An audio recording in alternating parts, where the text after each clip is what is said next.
Hey, here we are on a Saturday morning, and I'm going to talk to you a little bit about organizational culture, structure, and design. And those are called the building blocks of the organization. This is chapter 8 in the book. I hope you're getting ready to do the Learn Smart on that. I'll just kind of hit the high points so that you can try to get this stuff to stick in your head here. First one is, what is organizational culture? You've probably heard that many times, the culture of the company, the culture of the organization, or this culture. That's the system of beliefs and values that develop within the organization, and sometimes you can have a very positive culture and sometimes a very negative. If you think of, let's say, Google, it has a fairly positive culture because their motto is do good in the world, whereas if you looked at Enron, its motto was do the best for yourself that you can, and it eventually showed. Many of them are in prison right now. So the culture is really important. It also kind of tells what kind of people is attracted to the business, and it fits right in with the vision, the strategy, and then your culture, then your internal practices, and then the attitudes and the behaviors, and that all comes together and determines how goals are achieved in a company. And there's a framework that has been developed, and you'll find this in your book, and it kind of shows you how this comes together.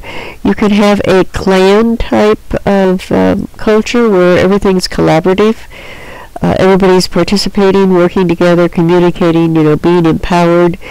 You have high morale people, and there's deep commitment from the company. I would say a Starbucks would be very good at that, or a Google would actually demonstrate that. Adhocracy, which is really hard to say ad hoc and a C, is very creative, it's very adaptive, it grows, it's almost like organic. Cutting edge, I would think Apple would be a lot like that. Google might be like that, but I think Apple was more on this line. Google tries to cooperate more, I think, than the Apple does. You have a hierarchy, which is mainly looking at control, and you will find those, I think you'll find those more often in a manufacturing environment or in a very old organization that has matured. Like a bank, you'll find strict hierarchy, or even in a school system like Ivy Tech, we have a hierarchy. And then you've got this market, where everybody is competing, very customer focused, productivity. You're always trying to. That would be something like a sales department. Amazon, I would think, would maybe demonstrate that, or a Verizon would, because sales are very important to them. So, and especially for Verizon, you've got Verizon, Sprint, or how about Samsung versus Apple, any of the Android tablets. Those markets would be very competitive as you look at that. So what helps to create, or how do you learn the culture? Well, a lot of times there are symbols. If you look at Starbucks, anybody that sees that green circle and the lady inside knows that's a Starbucks, and they're pretty proud of it. Basically, Starbucks, this symbol has some interesting meaning. Starbucks is from Moby Dick, I believe. So Starbucks originally started out with a nautical theme.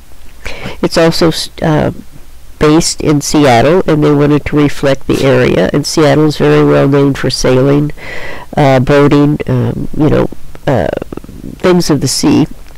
So this, in theory, and it really is, it's a siren of the sea that is calling for you to drink coffee. So there's a bit of history behind, usually, symbols. Other ones have stories such as, well, Bill Gates. They would not have liked that, would they have? Bill Gates and Steve Jobs, and let's see who else. Oracle, I believe. Google, they started in garages. So this is an entrepreneur working out of the garage, and that's their story. I mean, people are very proud of it. You have rites and rituals. Macy's Day Parade. You probably all watched that as a kid. That's a ritual that the Macy's department store always puts on. If you walk around Macy's, they also have some great displays in their windows, Christmas displays.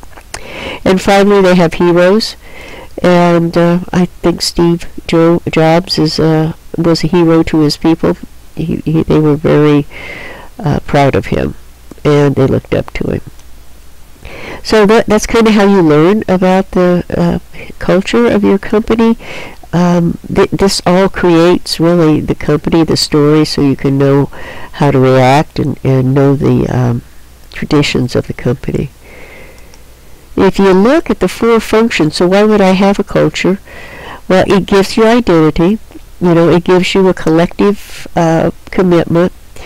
It gives a social system. I mean, you all are on the same page and you have the same history, and the history is so important. And it's a sense-making device. You kind of can make sense of where the company is going, where it came from, where it's going, and why it's doing that in that manner. If you move on, there are 3 types of organizations, and I think you all know this. One's a profit. That's a Google, a Ford, an Arby's.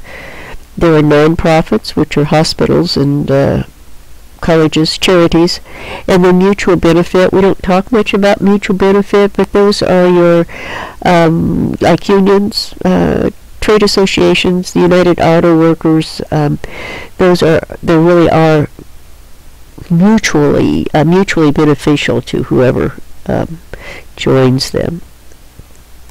And they have structures, and here's some of the structures that they can have. There's a line and staff, which means there's a line of higher of executives, your board of directors, chief CEO, or your president, and then they have a staff that supports them. And this is kind of a typical corporate structure that you'll see in many places. You have a very simple structure that you'll see, and many of us experience this around our area. It's simply you have an owner and you have an administrative assistant. It's very strict. It's like a mom and pop. If you move down one more, we've got what they call a functional structure. You will find this, Ivy Tech may have something very similar to this, I think. We've got a president, and underneath him there are specific vice presidents that manage certain areas, and it goes down in that method. Same way with the hospital. You've got medical services, but you've got a chief administrator, so that's a functional. This is a divisional structure, and you can probably relate to this one fairly well. This is a bank. You've got customer loans, mortgage loans, and each one of these, then would have their own executive officer in them.